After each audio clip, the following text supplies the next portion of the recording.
Hi, Gwen. We're probably off right now. What's I wrong? think I can hear you. It's really hard to tell who's talking. That was Bob. Anything bad is Bob, right? Yeah.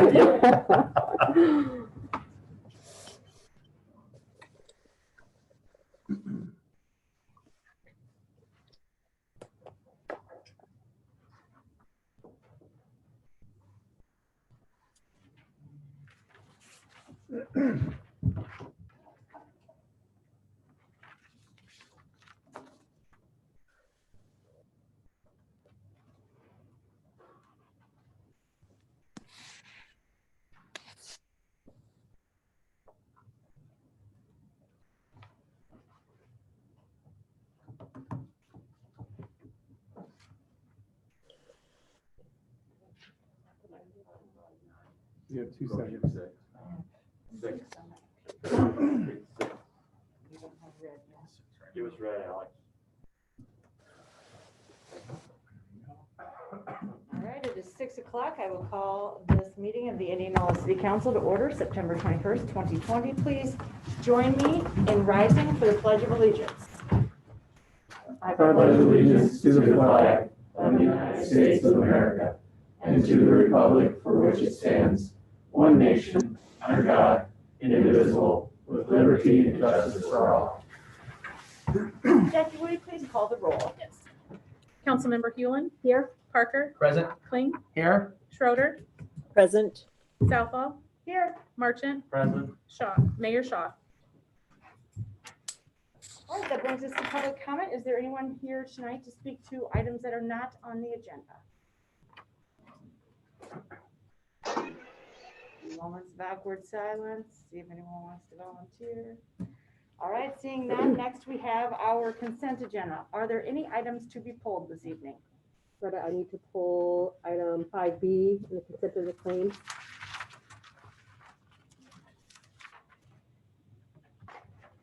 Okay, any other items to be pulled?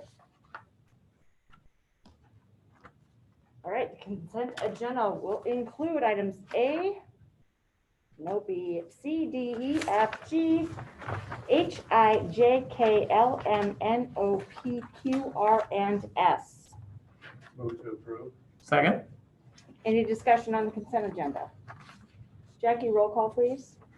Councilmember Hewlin. Aye. Parker. Aye. Kling. Aye. Schroeder. Aye. Marchant. Aye. Southall. Aye. Motion to approve claims. Second. Any discussion on claims? Item B. Jackie, please. Councilmember Hewlin. Abstain? Parker. Aye. Kling. Aye. Schroeder. Aye. Says my internet connection is unstable. Aye. And Southall. Aye. Next, under council reports, we have an annual update from the CEO of the YMCA of Greater Des Moines.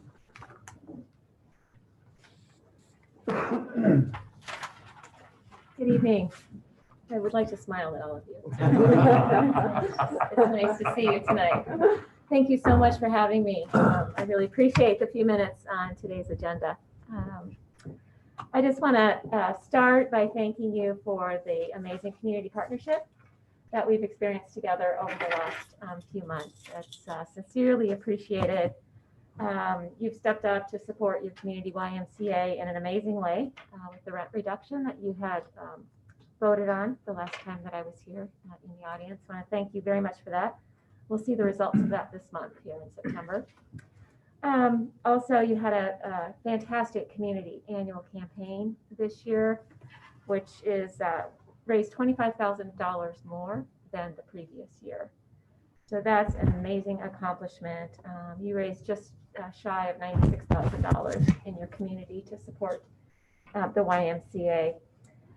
And at the end of August, got a beautiful text from Ryan, and then a follow-up email from Mike about the volunteer service that was happening out of the Y. And so the community gathered together to spruce up the grounds, to pull some weeds. And I think we had about 31 volunteers, if I remember. Mike, you reported that we're out doing that. So these are some fantastic ways in which the community is really stepping up. And I want to call special thanks to Mike Bathke as the chair of the advisory board this year, and all the energy that he brings, and the great collaboration and transparency that I feel that we have with the advisory board. So thank you for that wonderful working relationship. I wanted to just give you a little bit of information on the annual association financials for the YMCA of Greater Des Moines. It's been quite an unusual year for all of us. We were 6 months into our fiscal year of 20. At the end of February, we were looking to break even as an association with our finances. And so we were doing well, and then COVID hit, as you all know. So beginning in mid-March, gyms and fitness centers weren't considered essential businesses, and so we were required to close under proclamation from the governor to limit the spread of the virus. Even though we were closed, we did everything we could to continue to engage our membership. We did virtual programming for our members, which is actually still going strong. People are really enjoying that. We stayed connected with our seniors. We called our most vulnerable seniors to check in, see how they were doing, because as you know, a YMCA is a real point of connection for those folks. And so we did our best to keep in touch with those that would feel isolated. We partnered with the Red Cross to do some blood drives throughout Greater Des Moines, and then we also provided ourselves for food distribution sites with Des Moines Area Religious Council. But then on June 1st through the rest of the association, but actually it was mid-May for you down here, the governor said that the county here was able to open up. So we began a phased reopening approach, and that continues today. We adhere to really robust physical distancing and sanitation protocols. And I know that's happening because I stopped to go to the restroom on the way here tonight, and the staff are just doing a great job inside the facility. So I'm incredibly proud of how we've handled the COVID situation, how our staff has stepped up. And I received many compliments about that. People feel very, very safe at our YMCAs, which is excellent. But not only am I hearing those compliments, but also we do surveys of our membership. And what I found down here in Indianola is really quite outstanding regarding the cleanliness of our facilities and the way that the members feel safe. In fact, 100% of the members that were surveyed felt that the facility was clean and well maintained, and 100% greeted as they scanned into the facility, great relationships with the staff. So I couldn't be more pleased about those numbers and what we're hearing from the Indianola community. So congratulations to Heather and all the staff at the YMCA. While many members have returned, we still have a very large amount of members who are very cautious about returning to a YMCA and worry about the virus. And the second wave of the virus really weighs heavily on some folks. So unfortunately, as an association, we're down in membership about $1.9 million, and our programs are down by $2.5 million. But we have paid incredibly close attention to the fiscal management of the association. And we've done that through, of course, watching our expenses, through numerous staff furloughs during the time of closure. And we've been able to access some federal assistance. We've not been able to access the PPP program, which you may know of as the Payroll Protection Program, because of our size of the association. But we have been able to access the Employee Retention Tax Credit and the Economic Impact Disaster Loans. And those have really kept us able to realize a positive budget for the year. So for that, I'm really grateful.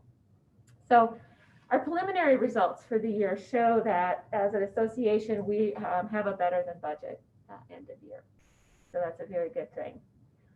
In terms of Indianola, I just kind of wanted to let you know that memberships are down in Indianola by 25%, which is actually better than some of our other branches. we've lost 534 units in your community due to the COVID situation. So we're down from 2,322 to 1,788. But due to this good fiscal management that we've practiced throughout the year, expense management, we are better than budget here in Indianola by $13,000. And so that's something good that I can report today to you.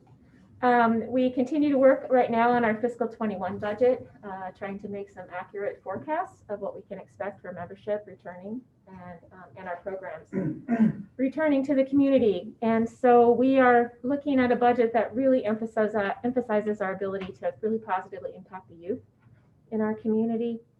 I did see the high school swim team was practicing tonight, which is really good. So we've got the kids back in the water. We want to keep our promise of accessibility to health and wellness programs for all through our financial assistance programs. And we want to continue to maintain a safe and healthy environment for all of our members, staff, and our visitors. So that's my report for tonight. I'd be happy to answer any questions that you might have. Any questions, Council? Sounds good. Thank you very Well, much. thank you very much. I appreciate your support very much. Thanks. Next on the docket is Greater Des Moines Convention Report from. I've sent out, we haven't had a meeting yet. We'll have that in October. I did send out the August update. Basically, they're still working on projects, and COVID obviously is, the virus is still affecting things a little bit, but people are feeling more comfortable to go out and stay in hotels and travel a little bit. So we are, Des Moines area is picking up some events going into next year. Alrighty. Yeah. Yeah, I saw that. Well.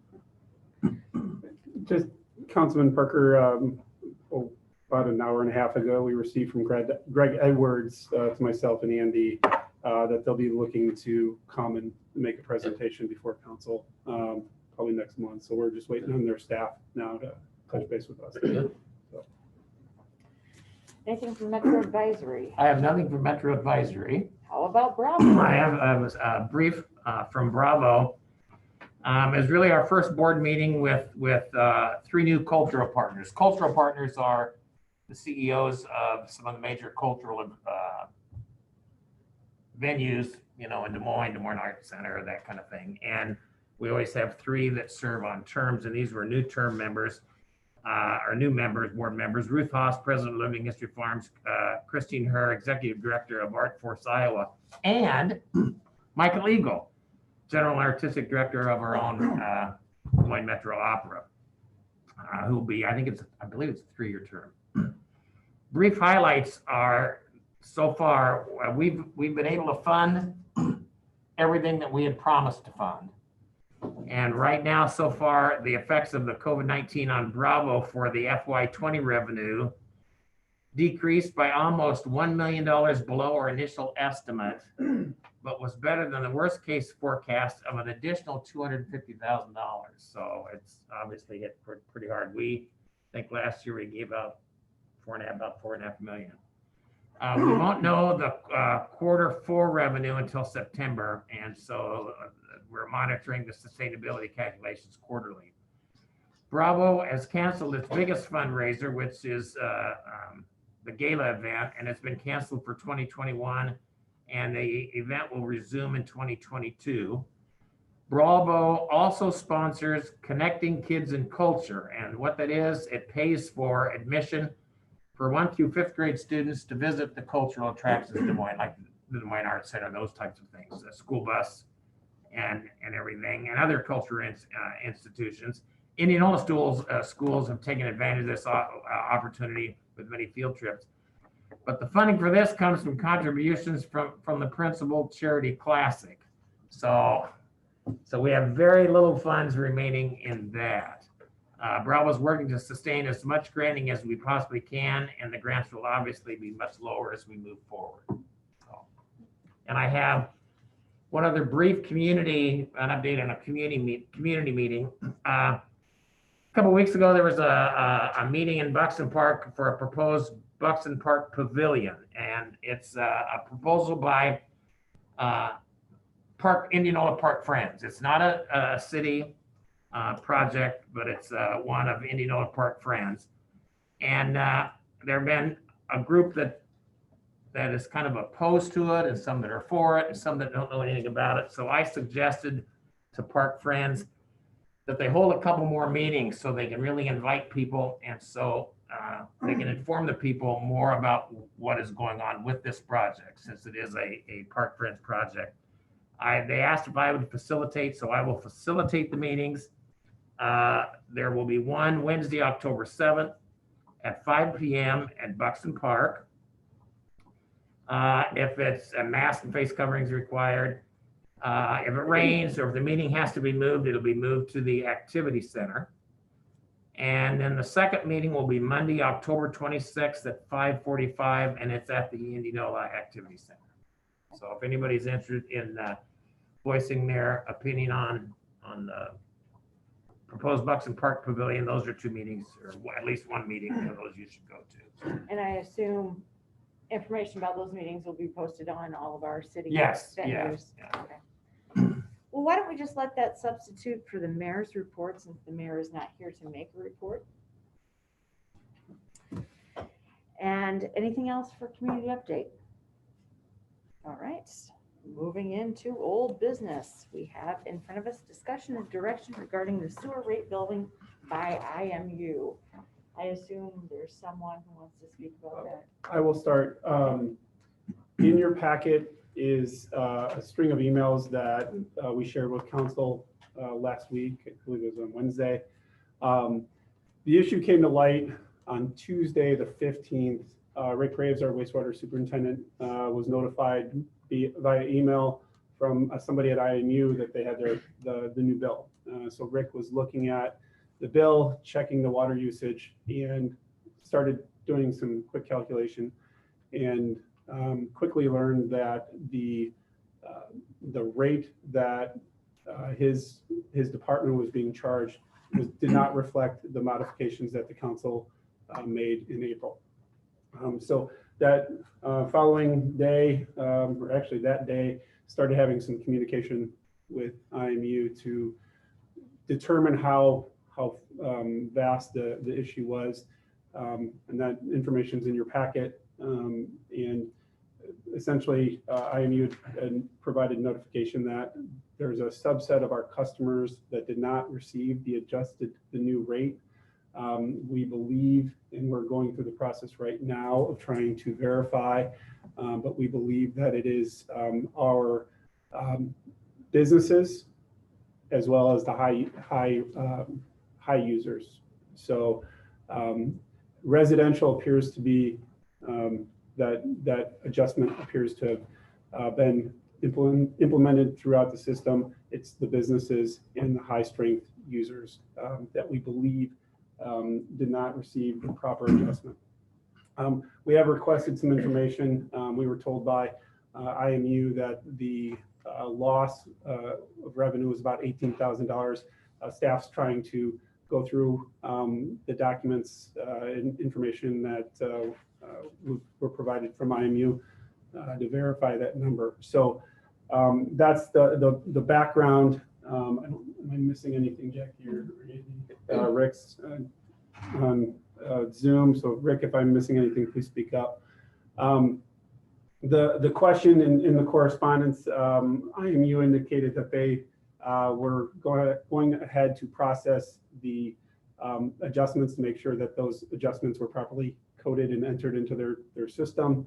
And they indicated that they were going to start back billing customers, at which point I did share an email with council and did ask the same of IMU that they hold off on any sort of back billing until we had the opportunity to talk to city council and get some direction from you on that. So that's the purpose of this agenda item. And if there's questions that we can answer, we certainly will. But we're looking for some direction on if it's about 3 months that the, am I correct on that, Jackie? That's on from 3 months where the old rate or the new rate should have been, and the IMU is estimating that it's about $18,000 of lost revenue. And how many customers total? Jackie? Approximately, do we know? It varies between 248 and 276. So some got the rate at a different time than others did? I've reached out and asked them this question too. The business customer number has changed. It was 248 in July. By September, it's 276. I don't know why there was an increase of 28 businesses in that time. Okay. So that's part of the data that we're looking to verify. Our intent would be after this meeting, request a meeting, face-to-face meeting with staff at IMU so we can kind of go through some of these data points. I don't know if Jackie or anybody's able to answer this, but does IMU still have the summer rate and winter rate? They still do. Do you know when that changes also? Because that would be significant. Somebody could get hit really hard if that That's timing. just for electric. Oh, it's just electric. Mhm. Okay. Yep, yep. Okay. I was gonna mention, Jackie, I'm just overwhelmed with the amount of emails going back and forth, just trying to get the correct information. And I'm a little disappointed that tough. I do want to mention, since I know all of us at some point have gotten a lot of complaints about, from people who were double billed for IMU, and we want to explain to them, we have no control over that. They need to call one of the board of trustees at IMU. We, as council people, don't have any control over that, so. Correct me if I'm wrong, but have we, when we have made a mistake in billing, have we not forgiven that or eaten the cost ever with, some people weren't charged for a connection fee that should have been?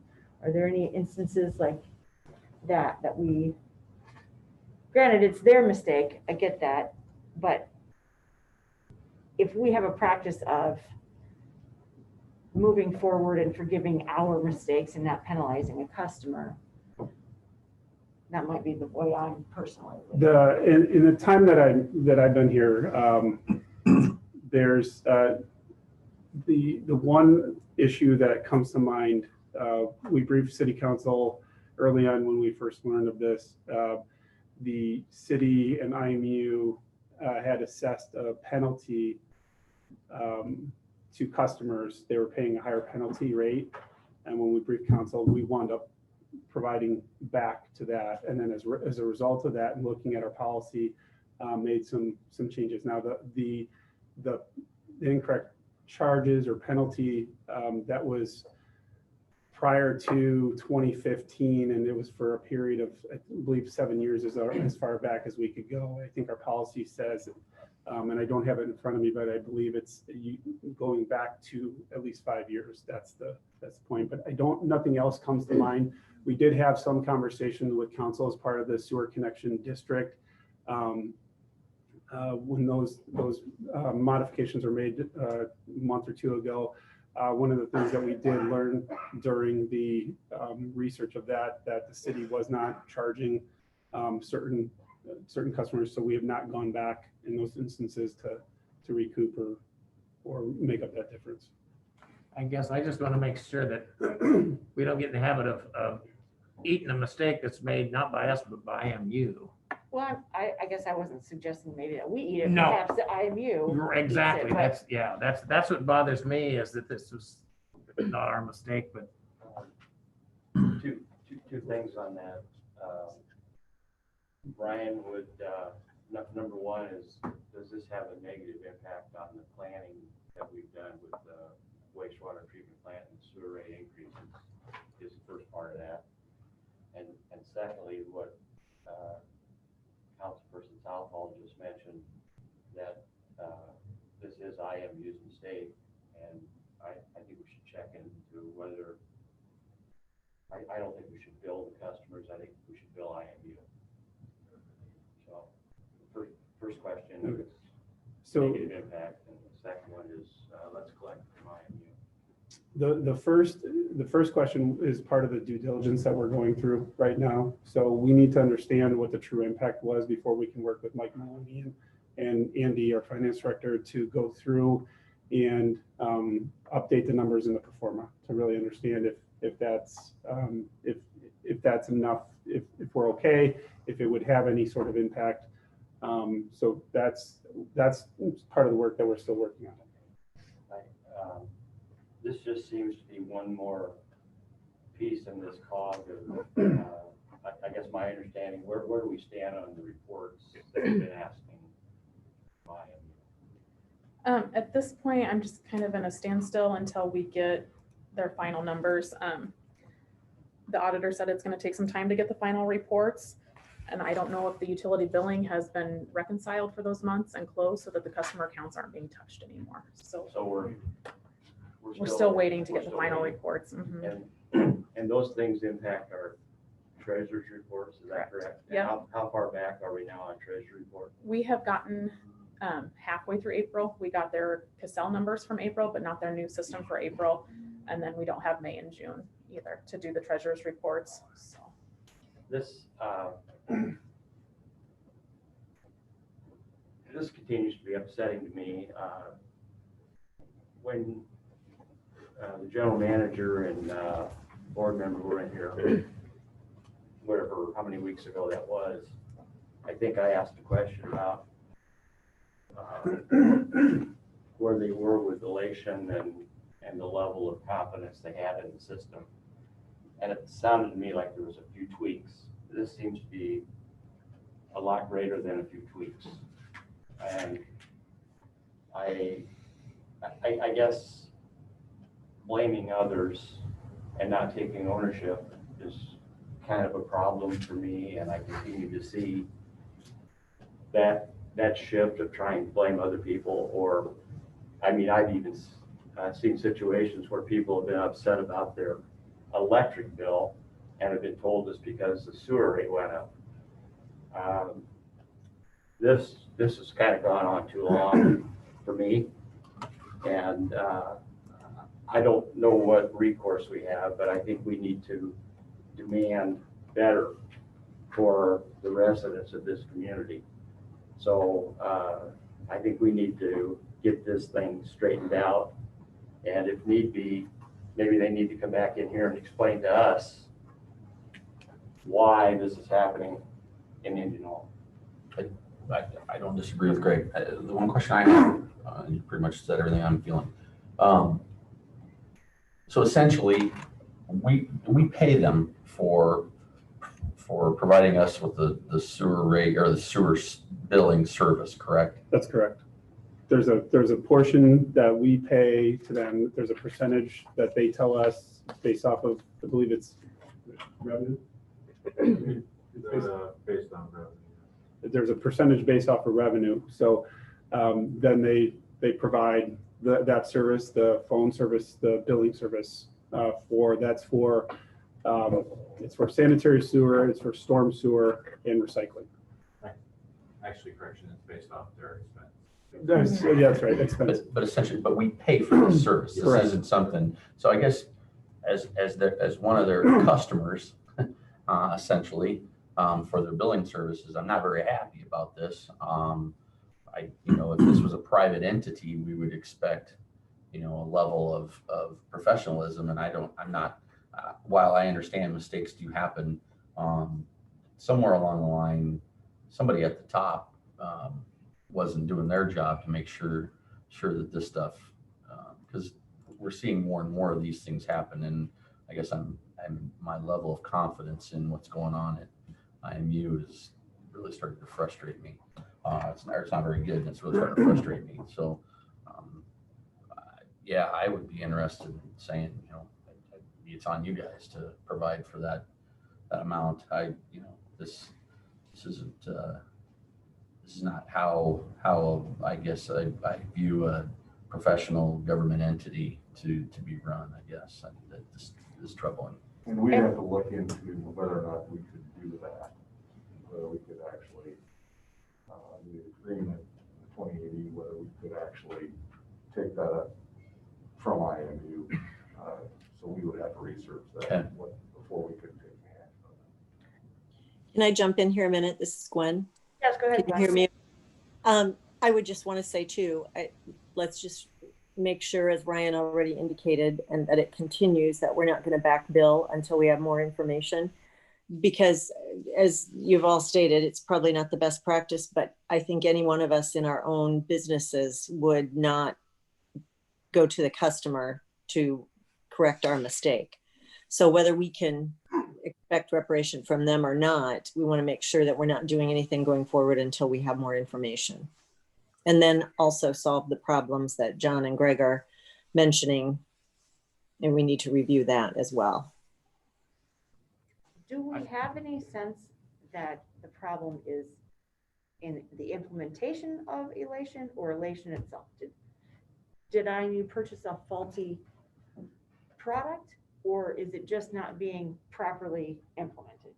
I don't know that staff can answer that question. City staff can answer that question. See, that's, Well, and I think they indicated they had tech support, didn't they, for a certain amount Yeah. of time? yeah, Right. that was a great So- question. But when, I mean, I have outside resources that I use. But if I start just relying on not following up to make sure that they are before it's implemented, to me, that's on them. I mean, you don't just say, here, go take care of this. And then when it's wrong, go, well, they didn't do it right. Well, the You provided emails that I'm reading are between IMU and the city, and what frustrates me, the dozens of emails that I'm reading, we just can't get the information from them. Now, why, I don't know, and that's part of your Yeah. question, why, but we should be able to get the information from them. If they can't find it, how are we ever gonna get And it? it isn't clear why that isn't available Yeah. in the emails. I agree. From a standpoint of these customers that are,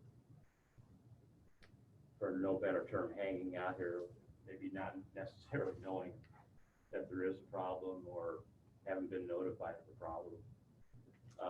Are we gonna wait until we figure out the numbers involved and the exact situation before any notification goes to the customer? And if a notification does go to the customer, my preference would be that IMU would take ownership of the notification that they made the mistake. And if they're gonna send a letter, I would like that letter approved by city staff, our group here, before any letter goes out to those customers. I agree. Those are really good points, Greg. I think that's exactly what we need to do. Identified that they aren't sure exactly how many or how much. Did they indicate at all a timeline on when they, I know I've mentioned this before, but did they indicate at all a timeline when they feel like they would be able to confidently answer that? We don't know. We do know that they've been working. We got confirmation that they've changed the rate moving forward for those customers that were identified as having not been implemented. So we know that. They provided the report on, was it Friday, Andy, that we got those? Friday, Thursday night. I think. From Chris. Yeah. Thursday night. So Friday, staff spent trying to understand the numbers. The number we were told was $18,000 was the lost revenue. We're trying to verify that. So we have an accurate sense of what that data is. So we probably can't give a report to verify. Well, that's what we had a meeting, an internal staff meeting this morning.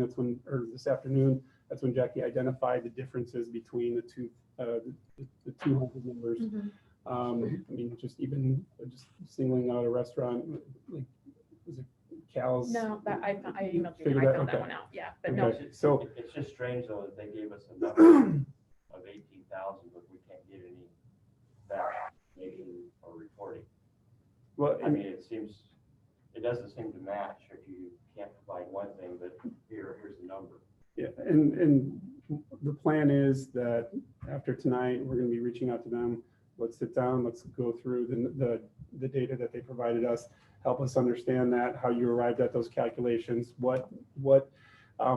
Initially, we thought it was just the businesses that weren't billed, but based on what we were hearing from their assumption or their explanation of it, that's what leads us to believe that it was also the high-end users, high-strength users. So we do want to have that meeting. We wanted to make sure we had the conversation with you. We certainly we alerted you as soon as we got that information's in the packet. We wanted to make sure, I asked the staff over at IME, please don't process any back billing. They indicated that they were. said, just hold off, let's talk to the council and see what the council's appetite is on that. And then trying to verify the information. And so it sounds like council wants to hold off on any sort of decision until we're able to verify that data. Yes. And get Seems back to to you. be. I think too, Ryan, it's really important to circle back to Greg's point of communicating to the customers. You know, some may hear this conversation. We don't want them to get a bill for the next billing cycle without communication about what happened and why. Okay. Even if it's not back billed. We will bring that up when we meet with the staff. Thanks. You have what you need? Thanks, Jack. For now, yes. All right, thank you.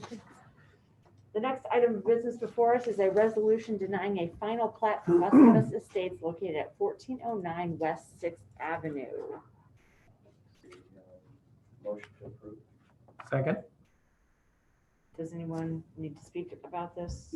Yeah, if Or Charlie want can, to? if Charlie can just get up and explain a little bit about this. Good evening. Really quick, yeah, we received this subdivision plat a few months ago here this summer. And after doing some initial research on it, looked at it was located in the A1 zoning district. The A1 zoning district does require a 15-acre minimum lot size. This was proposed at just tad over 3, excuse me. Working with the applicant at that point, asked them kind of what they wanted to do going forward. They decided just to keep it as is.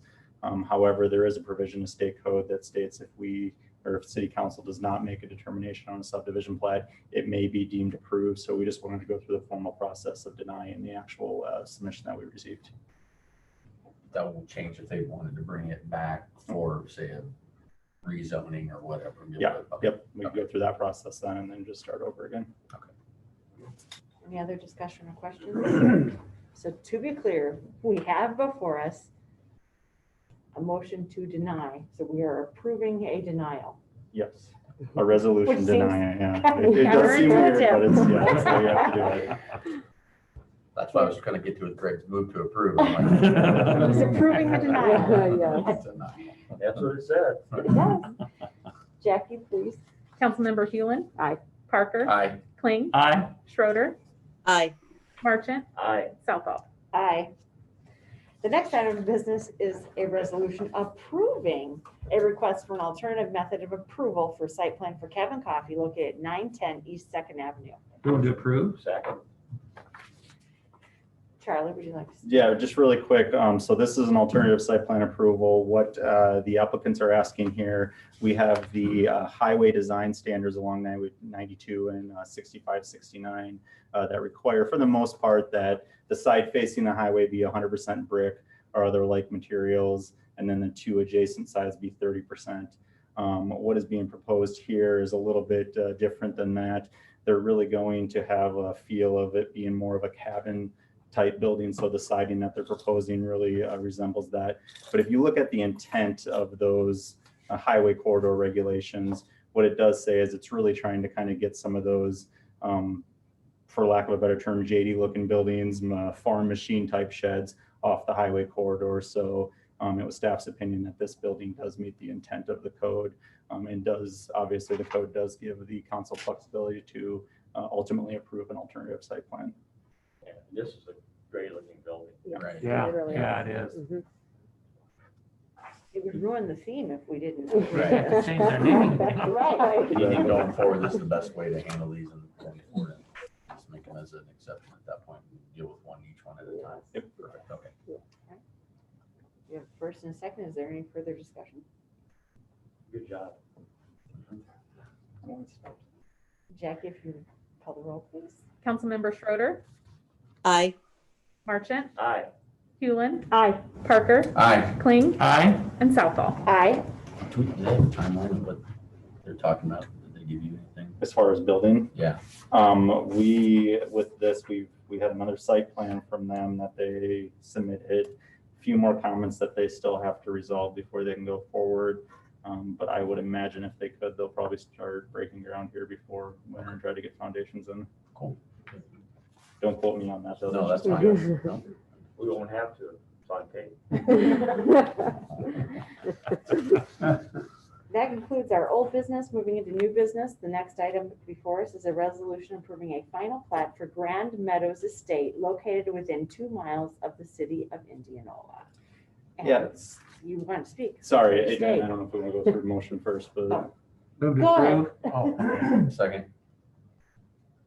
Okay, really quick, this subdivision plat is located within the 2-mile extraterritorial jurisdiction of the city of Indianola. It is a just proposed for residential subdivision plat. All of our platting standards have been met. Did want to point out there was a comment that was submitted that we did include with the record here pertaining to some damage that was done to a road out there.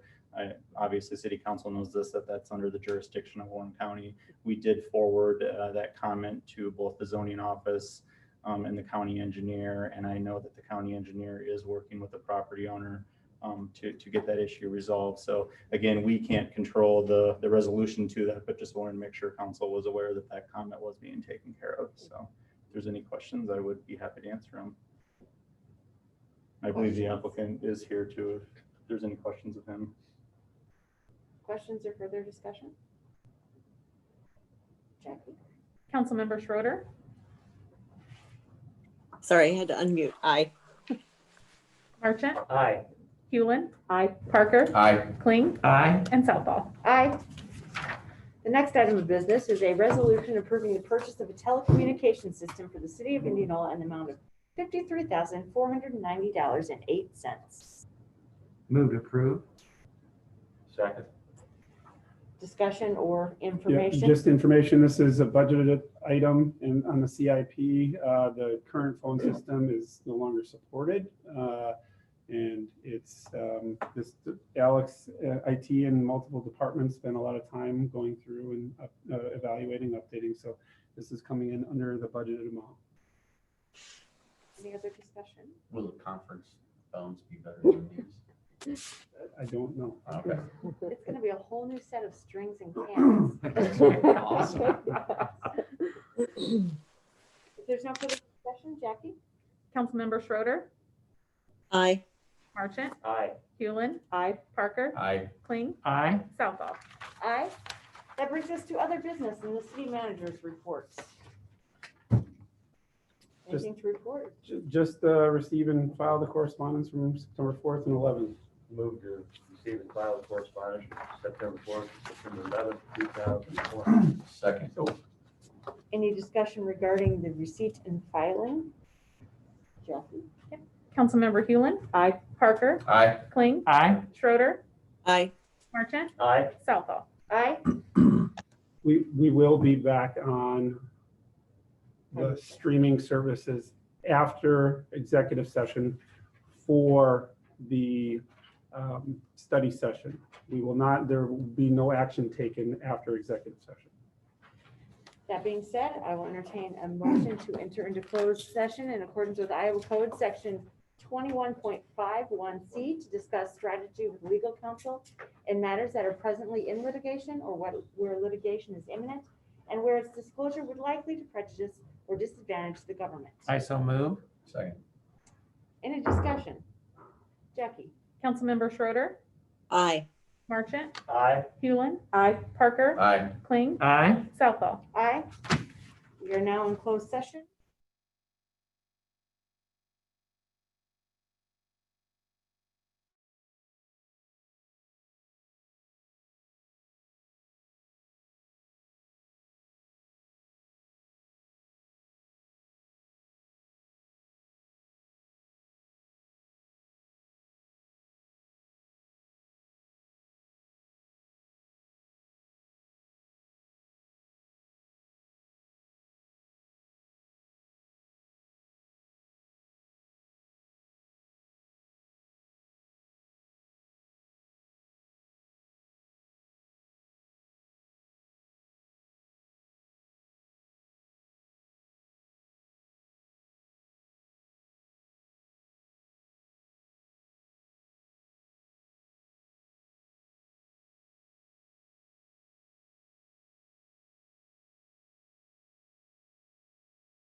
gathering from our citizens. And so the first things that we did is we really tried to roll up our sleeves and try to find out, okay, what information is available from the city, what's already there, what are things that are problem areas and so forth. So the first thing we did is we started with this idea of collecting the data. Like what do we have that's already there? And so we took a lot of time to try to figure out what is available in the city system that they already have. What is the information that's not available? And then really importantly, how can we, as we're going through that, start to communicate and talk with that GIS system? So the city's GIS system's talking to Snyder's GIS system, and we're able to take all that and put that together into this process, which I'll show you here shortly. Oopsie.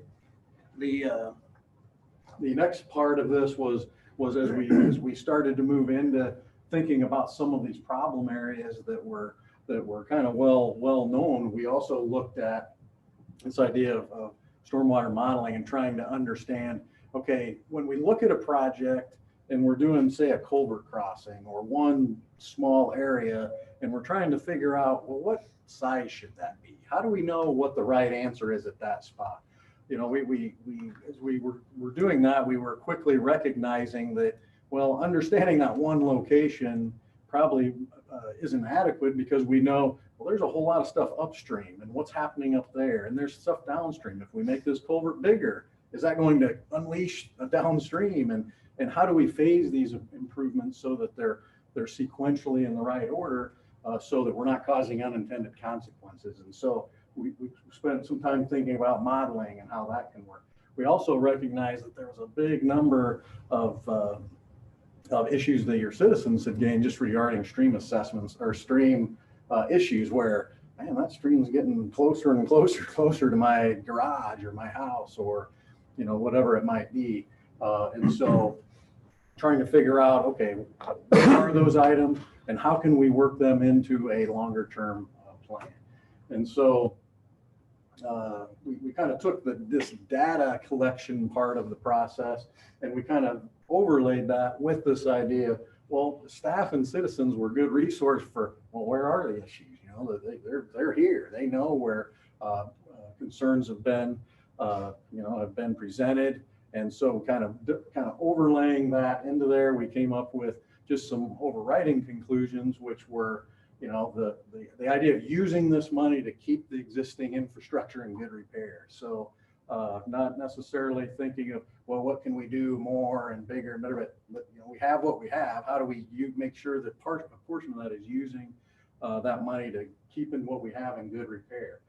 This kind of leads to the idea of, well, how do we prioritize all those improvements? So we know and we'll show you here in a little bit, you know, there's a lot of improvements that are needed. And so how do we know, well, what should be first and second, and so we're coming up with a way to prioritize those improvements is very important. And then recognizing that the existing database to help us do that prioritization was really not sufficient. So one of the first steps is we're going to talk about it in a second, is to really upgrade that database system of all your information. The other thing I want to just make a quick note about is it didn't only include that, call it more planning or the study. I mean, during this time, there was actual projects. That money was going into specific projects. And I won't detail out every project here that's on the list, but it was, I just want to make sure that was stated, is that it was a blending of study and actual projects on the ground. And these were the ones here that were kind of designated at that time as the highest priority. And so what we've done is kind of dovetailed onto this list to say, okay, well, what's the next projects after that? And we've come up with a comprehensive list of the next projects that we'll show you here in a minute. And so kind of a summary, took all this information from the last 4 years. We recognized that there's a funding element that goes with any plan. And so one of the items of recommendation was to do an audit of your stormwater utility ERU, or the stormwater utility, and do an audit of it to just say, well, what for each of the parcels, are they paying the right amount? Are they paying too little or not enough? and just going down, because that audit, to our understanding, has never been completed since it started. So it's always a good time just to go through and, oh, how's that looking? So that was one of the steps that we're going to talk about tonight in a little more detail. And I also want to just go through the GIS and data collection and the stormwater modeling, the stream assessment, and the list of priority projects, so that you can see specifically what the plan is. So we'll kind of jump right in. So the first thing I wanted to do is talk about, just as a refresher, to talk about the stormwater utility, and a lot of this you're probably familiar with, but basically in the city of Indianola, 1 ERU or equivalent residential unit is equal to 3,400 square feet. So that's important, of impervious area, excuse me. So that's really important because for every 3,400 square feet of impervious area that a business has, they would pay 1 ERU, which right now is $2. Okay, so $2 per ERU. So that's important. So we measure that impervious area. So part of this project was to literally go through every parcel of commercial, industrial, and institutional properties in town, and just literally measure all of the impervious surfaces, roofs, driveways, sidewalks on that property. No, we did not measure all the single family homes because they count for one. So there isn't really a need to measure those. If you have a house, you count one, no matter how much impervious area you have. I did want to note that, for duplexes would count for 2, townhomes would count for however many units there are. And last but not least there on that slide, I just wanted to note that for the school districts in the county, as well as the city and your ordinance, there's a maximum of 200 ERUs. So no matter how many you have, you can measure it all, that you would only have 200 as the max. Okay, so here's what we found out with so far. So as I mentioned, this was a routine audit. We went through the process. We checked the impervious areas as noted, and counted the parcels. And as we went through that count, we recognized that the current amount of revenue was about $200,000 a year. And what we're coming up with here on our initial finding was about that number should be about 250,000, based on, again, just measuring the impervious areas. So the thing is, and I'll note here on the next slide, there are next steps. So before we're 50,000, the one step that we still need to go through is work with Annie and city staff to go really line by line on some of these, because what happens is some of them, the way your ordinance is written, on adjacent parcels can pay, like this one can pay for this one because they're adjacent parcels. And so we just want to make sure that, okay, is everything counted per your ordinance, and so forth. And the other thing that's important to note here is that just from some of your larger landowners, there are some, like Simpson College particularly, appears that you have an ordinance where it capped them back in when this ordinance was originally adopted at 200, but anything new since then would be basically counted. And so that's something that we need to roll up our sleeves and dig into a little bit more to see, okay, when exactly did those things come online? And that's something that would be investigated. And so it's just things like that. So when we say this is where we're at on the dollars, there are some additional steps and reviews to make sure that, okay, that's where we're at. But I think based on those initial findings, that's what we're finding. So really quick, just to kind of historical context, bring us up to this point. So about 4.5 years ago, when I started working for the city, we looked at different the budgets and what plans we had. And what we identified was we didn't have a capital improvement plan. We started working on that. Just like roads, the storm sewer network is infrastructure that needs to be maintained. We knew we had this funding source, the stormwater utility, but there were no plans, no programs in place to spend the money to better and ensure the integrity of that system.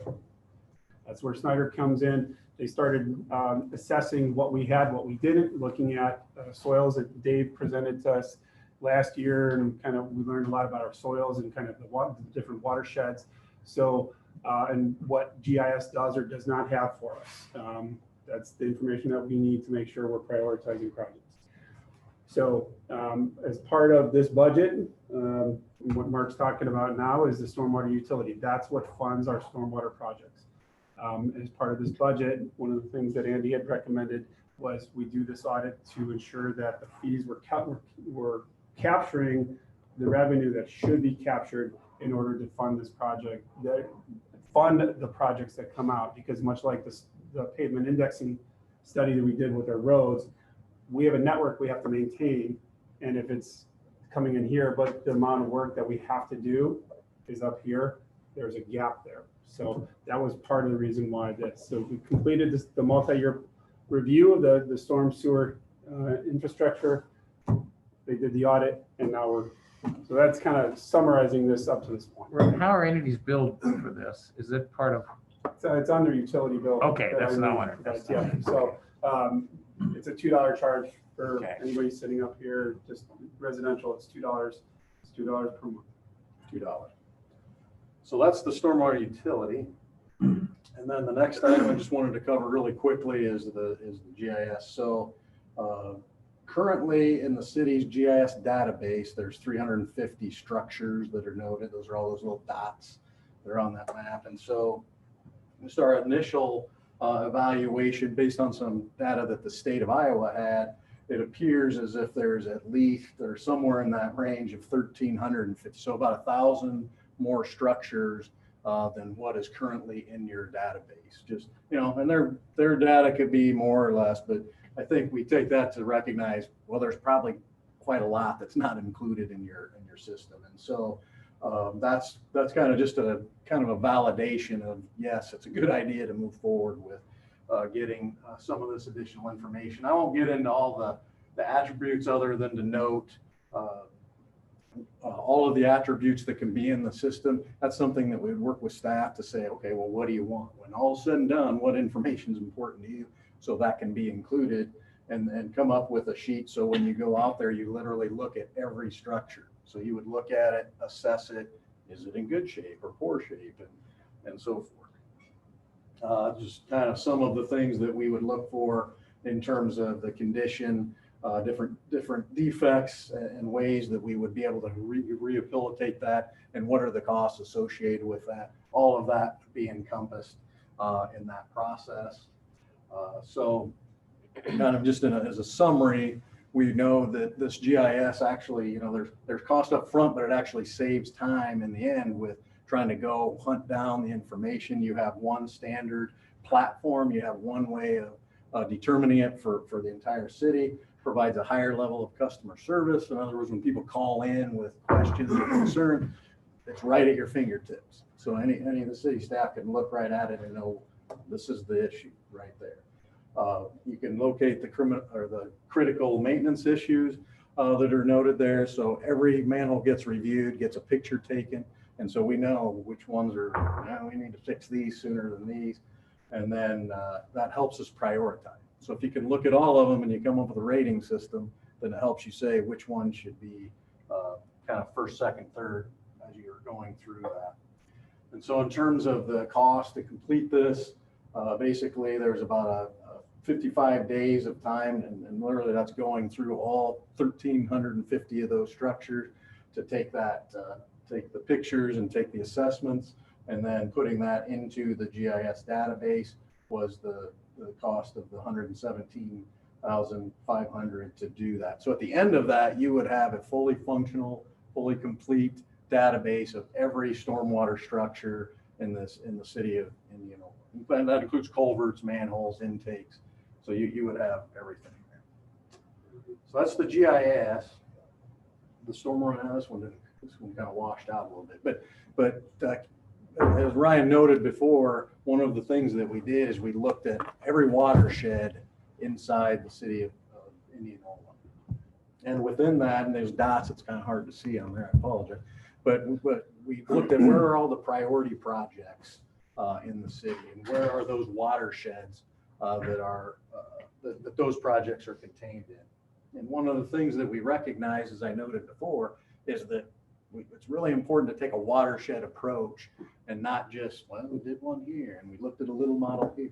But rather, okay, let's look at the entire watershed and see, well, where is the water coming from? Where is it going? Because that lets you to kind of compare what the impacts of projects are on each other, which helps you prioritize. So when you know the performance of the entire system, then you're really, you have the advantage of making sure that you're not going to create unintended consequences in those key sub-watersheds.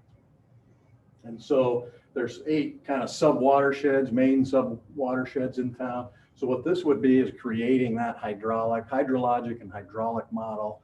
In other words, well, how much, when it rains, how much water falls, and when it runs off, how high does the water get in the culverts and pipes and everything. So this, for each one of those, would tell you what that is. And keep in mind, it wouldn't necessarily have to be that all of the 8 of those are done right away. They can be done phased out over, well, when is the projects, if you go back to the, which watersheds are these projects in? Well, you only need to do those first, and then you can do the other ones when the other projects have a need to come up in the plan. So that's the modeling. And then the stream assessment, we did have a good amount of comments from the public about streams and different erosion issues. Keeping in mind that the big focus really is in areas where you have buildings or utilities, things that are going to be impacted negatively when that, should the erosion get into those. One thing I did want to note, I put the easements and access just as a kind of a general comment to the council. Not every one of these channels that you see here is contained within a city easement. So that would be part of this process to try to, get our planning together for how we would, access and deal with those. And I'm sure you've had some of those in the past. I'm a kind of an engineer by trade, so I got to put a little bit of something in there. I got to dwell on this, but basically what we do is this bank hazard erosion index.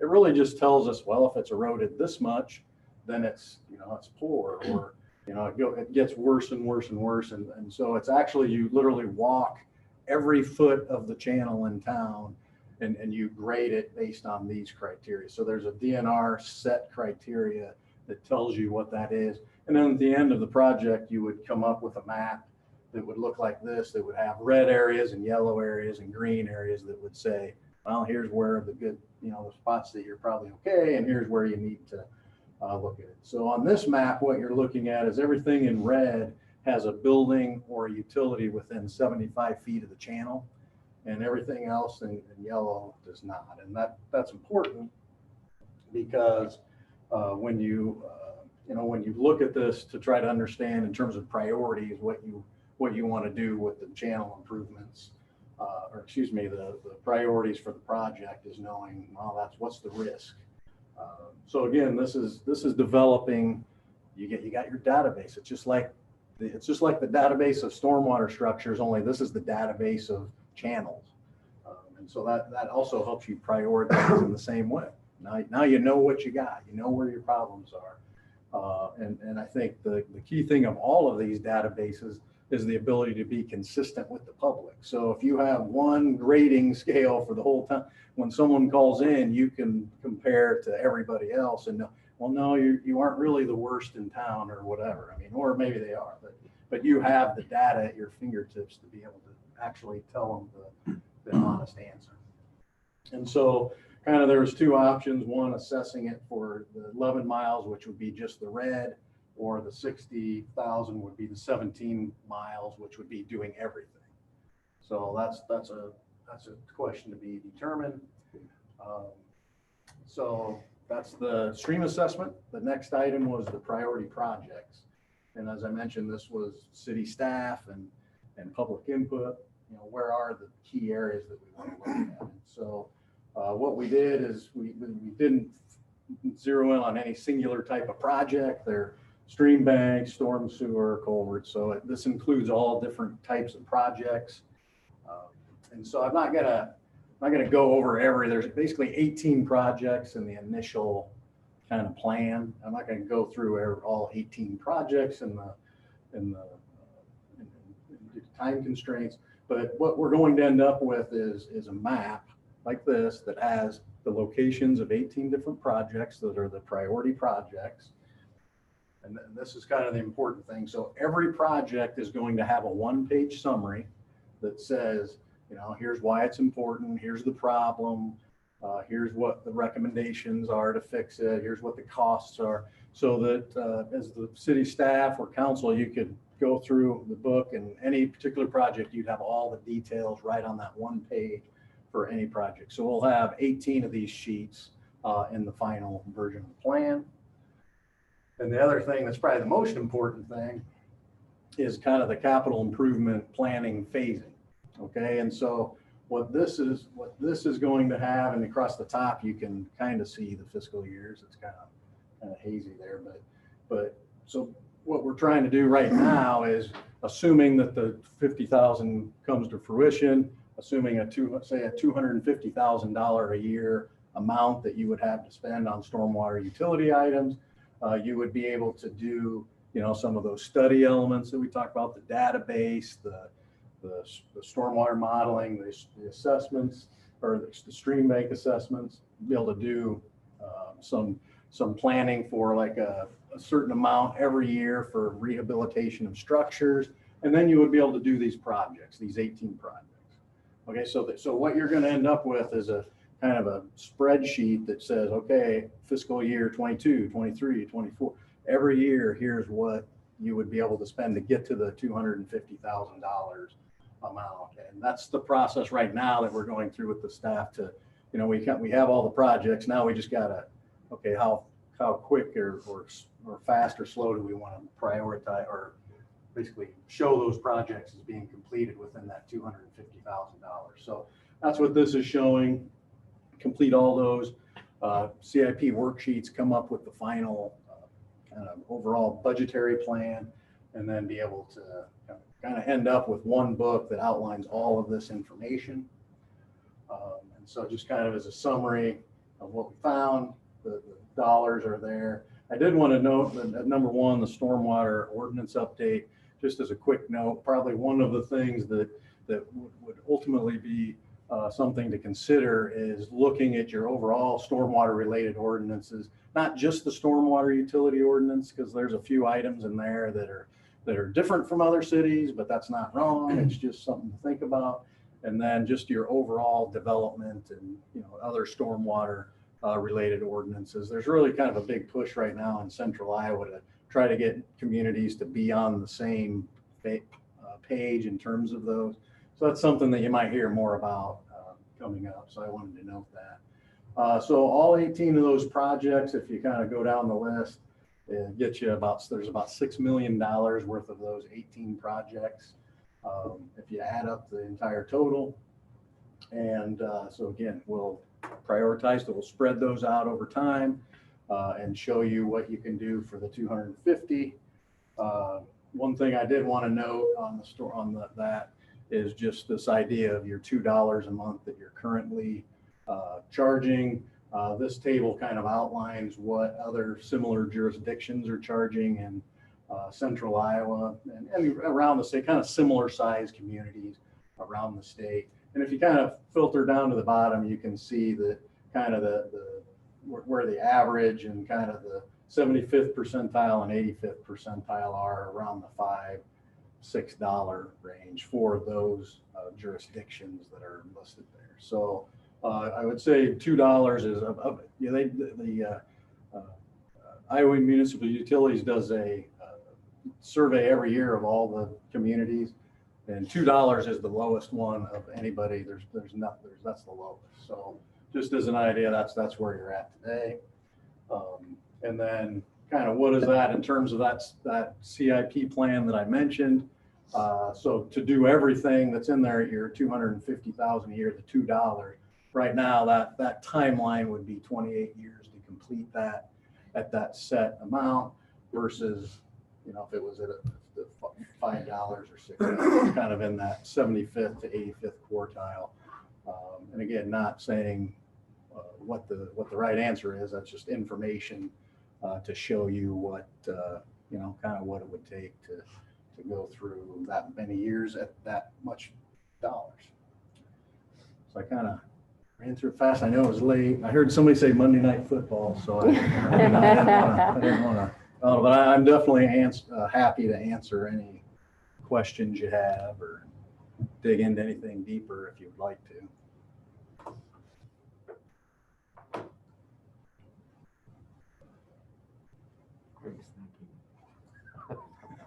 It's abundantly clear that we're way behind. Yeah, on well, no yeah, kidding. exactly.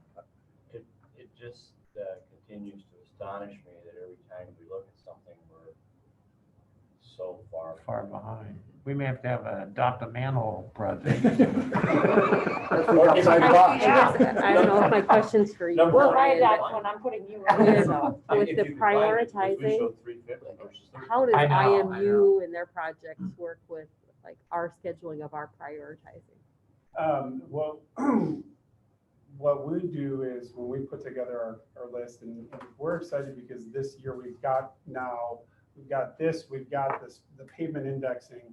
So we're working on, AP and Rick right now are working on kind of fine tuning the road projects, but we incorporate the IMU folks as we're going through saying, hey, these are the areas, so that they can look at their infrastructure in those areas to see what they need to do. So the streetscape's a great example of that. As we were working on the streetscape, coordinate with them, identified the water main issues around the square. So there's plans as part of that project to upsize those and replace those. So we make sure we coordinate with our respective partners, and Right. so that we're But it's not gonna hold us up if there's something that really needs to be done. No, that's part of the conversation that you Yeah. go, how you, I mean, they might have more immediate needs, but that's why having this data is so Oh, important. yeah, yeah. Because when you have this absolutely. data, You then it know. allows us to quickly adapt those plans if we need to say, okay, well, we're not gonna do this because IMU's got more of a need here, Right. but we got something in that area, so we can quickly adapt. The GIS data, that's concerning because, when we have issues or collapses and our staff have to go to respond to them, we don't have any Yeah. data going to the site. It's like a police or fire going to a burning building and not knowing anything about any of it. They're going into some unknown, and that takes time and that takes resources. So if we're able to respond to something and have this data, maybe we've got the pipe, we can just get the pipe and go. Yeah. So it saves time, it saves money, and it allows us to plan out our activities a lot better. And if we're doing that, we're being much more judicious and much more responsible with the taxpayer dollars. Right. Yeah. It just again clearly shows the value of studies. Yes, definitely. And honestly, and really learning where our weaknesses are and what options we have to correct those weaknesses. We obviously have some options and timelines now that we can take a look at different options than maybe where we're currently at. And without this, we're not even guessing, we're just, once again, putting a Band-Aid on. So thanks for this.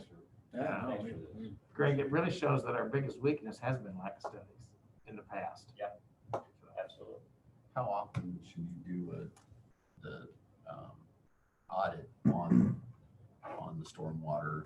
Is that something you do every 5 years, 10 years, or, for as far as the auditing the rates, or not the rates, but the users, and make sure that we're billing according? But I think the timeline would be, probably 5 years would be probably too frequent, so it'd be something more than that, and maybe. But I think the thing is once we do this, I think there's probably going to be some work that will help.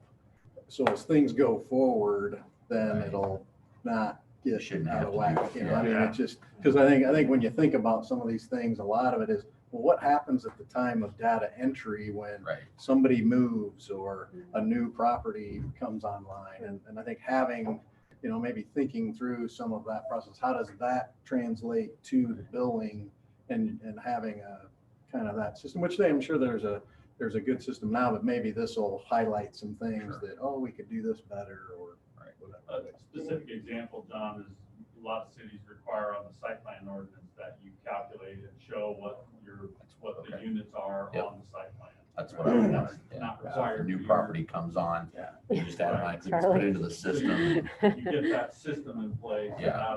and that will help, so you don't have to audit very often. If Gotcha. you're at a high rate of growth and you don't have that support, Right. then you need to maybe audit it more frequently, but Yeah, put that's those the systems question. in place. Then you don't have to. Okay, that was, yeah, that was kind of where I was. Okay, Good stuff. Thank you. thank you. All right, well, we Thank you appreciate for it. the, yeah, that was great. That's Anything it. else? No, that's it. Thank you. We don't have to adjourn, we can just go away. Just go away.